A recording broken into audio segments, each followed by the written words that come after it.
Paris Olympic में विनेश फोगाट ने रचा इतिहास। फाइनल में पहुंचने वाली पहली भारतीय महिला पहलवान अब गोल्ड मेडल से बसे कदम लो। विनेश फोगाट के गांव में जश्न का माहौल। चाचा महावीर फोगाट ने कहा कि यह जीत ब्रजभूषण के मुंह पर तमाचा है।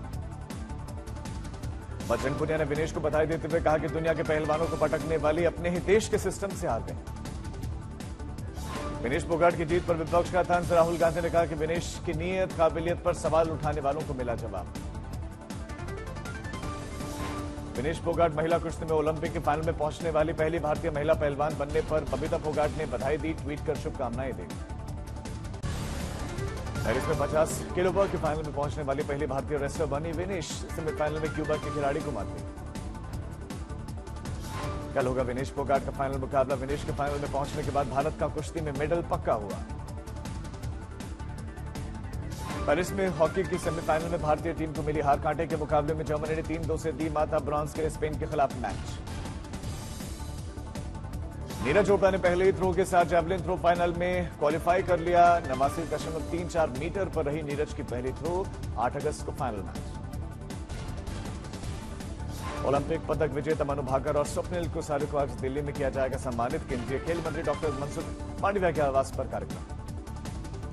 शेख हसीना के भारत के बाहर जाने पर सस्पेंस। अगले 48 घंटे के भीतर शेख हसीना भारत से बाहर जाने पर ले सकती हैं फैसला। यूरोप जा सकती हैं हसीना। भारत में विपक्ष बांग्लादेश संकट पर रणनीति बनाने की करेगा कोशिश। में भारत बांग्लादेश बॉर्डर पर हाई अलर्ट। बीएसएफ मुस्तैद। बांग्लादेश में अल्पसंख्यकों और हिंदू मंदिरों पर हमले जारी। हिंदू नेता चिंतित। भारत सरकार से सुरक्षा सुनिश्चित करने की गुहार। राजस्थान में बीजेपी विधायक बाल मुकुंद आचार्य का दावा। राजस्थान में लाखों बांग्लादेशी अवैध रूप से रह रहे हैं। वापस भेजने की मांग की। बांग्लादेश के हिंसक हालात और हसीना को शरण पर सियासी और कूटनीतिक मंथन। एनएसए अजीत डोभाल के शाह और विदेश मंत्री से मुलाकात। ढाका में एयर इंडिया की उड़ान दिल्ली पहुंची। यात्री ने कहा कि बांग्लादेश की स्थिति अब काफी हद तक नियंत्रित। शेख हसीना के बेटे सजीब वाजेद जॉय का बयान। पाकिस्तान और अमेरिका चाहते हैं बांग्लादेश में राजनीतिक अस्थिरता। संसद में उठा बांग्लादेश का मामला। राज्यसभा के बाद लोकसभा में विदेश मंत्री ने बांग्लादेश के हालात पर जानकारी दी। कहा कि वहां 9000 छात्र मौजूद। शेख हसीना की भारत में शरण लेने को लेकर विदेश मंत्री का बयान। कहा कि शेख हसीना ने मांगी थी भारत आने की इजाजत। बांग्लादेश के पूर्व प्रधानमंत्री को लेकर भी विदेश मंत्री की जानकारी। कहा कि वो अभी भारत में ही है। बांग्लादेश में तनाव को देखते हुए भारत ने सीमा पर बढ़ाई चौकसी। बीएसएफ के डीजी का सीमा पर दौरा। सर्वदलीय बैठक में आम आदमी पार्टी को नहीं बुलाए जाने पर संजय सिंह ने जताई नाराजगी। बताया सरकार की ऊंची मानसिकता। बांग्लादेश को लेकर आरजेडी सांसद मनोज झा ने बयान दिया। कहा कि सरकार की हालत पर नजर, जल्द सुधरेगी स्थिति।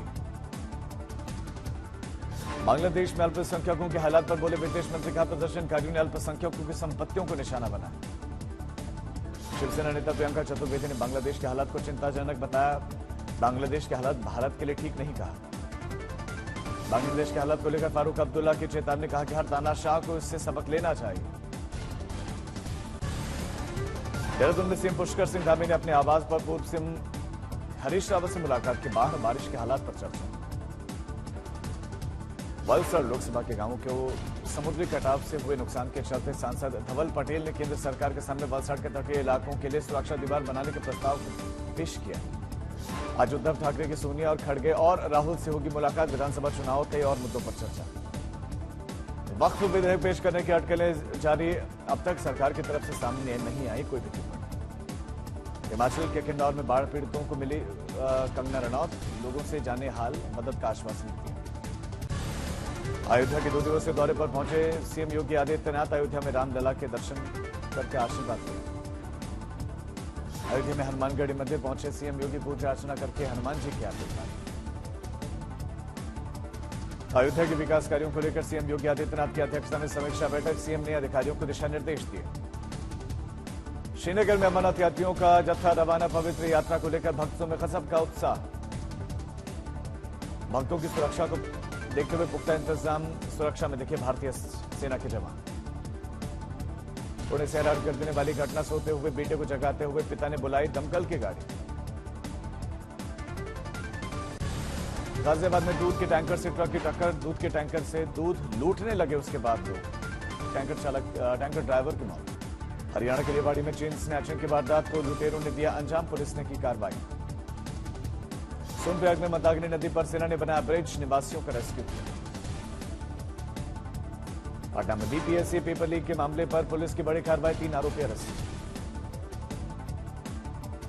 उन्नाव में लखनऊ आगरा एक्सप्रेसवे पर तेज रफ्तार कार ने कंटेनर से टक्कर हुई, डॉक्टर समेत 2 लोगों की मौत। भारतपुर में फर्जी पुलिस अधिकारी बनकर ठगों से कर रहा था ठगी, पुलिस ने मामला दर्ज कर ठगों को गिरफ्तार किया। राजस्थान यूनिवर्सिटी के छात्र नेताओं का हुड़दंग, आगजनी और तालेबंदी कर गिरफ्तारियां दी। बादा में एक महिला को अपनी ही बेटी को डांटना पड़ा, भारी गुस्साए बेटी ने मां की हत्या कर दी।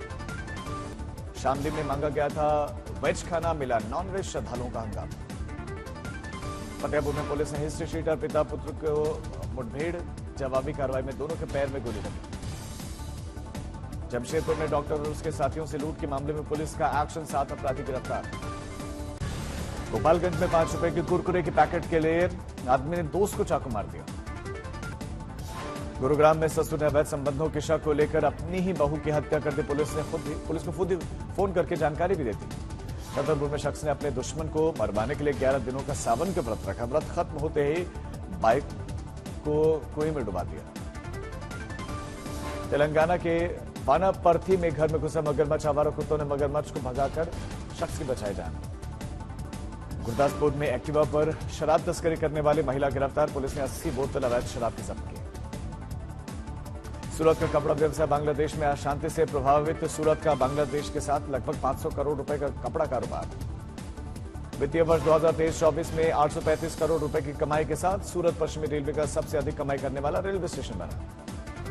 तेलंगाना में हनुमाकोंडा में सरकार द्वारा पिछला ऋण माफ करने के बाद नए ऋण के लिए किसानों की बैंकों में लंबी कतार दिखी। अलवर में तेज बारिश के चलते रेलवे ट्रैक जलमग्न, कैमरे में कैद। पाली में लगातार बारिश के बाद कई गांवों में तबाही, घरों में घुसा पानी, पलायन को मजबूर लोग। बारिश के दौरान पाली में मंदिर में घुसा पानी, मूर्तियां जलमग्न। प्रशासन की खुली पोस्ट, सूरत इंटरनेशनल एयरपोर्ट के टर्मिनल पर टपक रहा है पानी। धौलपुर में चंबल नदी खतरे के निशान से 2 मीटर ऊपर बह रही, अधिकारियों की है निगरानी। रामपुर में बादल फटने के बाद लोगों का हाल लेने के लिए बीजेपी नेता कंगना रनौत पहुंचे, एक एक कर लोगों से पूछा हाल। सासाराम में मात्र 3 घंटे की मूसलाधार बारिश के बाद पूरा शहर पानी पानी, 70 अस्पताल जलभरा। वहां राजस्थान के अजमेर में बारिश के बाद शहर के हालात बिगड़े, कई इलाकों में जलभराव। रुद्रप्रयाग में भारी बारिश के बाद जनजीवन अस्त व्यस्त, उत्तराखंड के सीएम पुष्कर सिंह धामी ने हवाई सर्वेक्षण किया। प्रयागराज में बाढ़ से कुंभ का काम धीमा पड़ गया, रुक रुक कर हो रही है बारिश, इसके चलते मजबूर हैं मजदूर। बूंदी में बारिश के बाद से अपने पूरे स्वरूप में जलप्रपात खिल उठा, लोगों के लिए आकर्षण का केंद्र बना। करौली में बारिश की वजह से स्कूल जर्जर गिरने का खतरा मंडराया, प्रशासन अलर्ट पर। सासाराम में बारिश की वजह से पूरा शहर पानी पानी, घरों में घुसा पानी।